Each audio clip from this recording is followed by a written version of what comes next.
જય સ્વામિનારાયણ મિત્રો, આજે અમારે બનાવવાના હતા ઢોસા. એના માટે મેં બેટર તૈયાર કરી લીધું હતું અને જો આટલા બધા તો વાસણ પણ થઈ ગયા હતા. પછી કુકરમાં દાળ બફવા મૂકી દીધી હતી, બટેકા બફાઈ ગયા છે, દાળ પણ બફાઈ ગઈ છે, જો ચટણી પણ બની ગઈ છે, ટોપરાની ગ્રીન ચટણી, મસાલો પણ બની ગયો છે.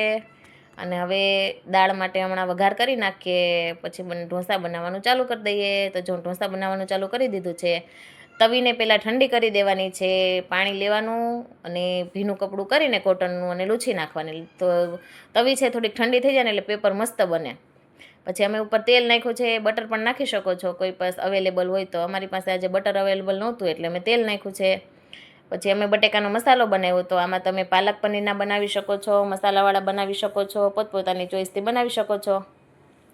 અમે જનરલી બનાવતા નથી બટેકાના મસાલાવાળા, પણ આજે અમારા ઘરે ગેસ્ટ આવ્યા હતા એટલે અમે મસાલો બનાવ્યો છે. બાકી તો અમે પેપર અને ચટણી ને સાંભાર ને એવું જ બધું ખાઈએ છીએ, બટેકું ઓછું ખાઈએ છીએ એટલે.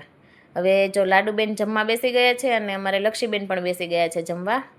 અને હવે અમારા લહેરબેનનો વારો આવ્યો છે પેપર બનાવવાનો. બહુ એને શોખ થાય એવું બધું બનાવવાનું. જો લહેરબેને પહેલાં તવી ઉપર ઢોસાનું ખીરું છે સ્પ્રેડ કરી દીધું છે. કેટલું મસ્ત બનાવ્યું છે, જો ગોળ ગોળ બનાવ્યો ને સરસનો. પછી ઉપર મસાલો નાખ્યો છે. હવે જો બટેકાનો મસાલો નાખી અને આખામાં સ્પ્રેડ કરે છે, પણ બરોબર થતું નથી. શીખી જશે, મોટી થશે ને એટલે એ મારી જેમ બધું. હવે જો હમણાં મસ્ત બનાવી દે હો ઢોસો. જો ક્રિસ્પી ક્રિસ્પી ઢોસો બની ગયો છે. જોઈને મોઢામાં પાણી આવી જાય છે ને તમને બધાને.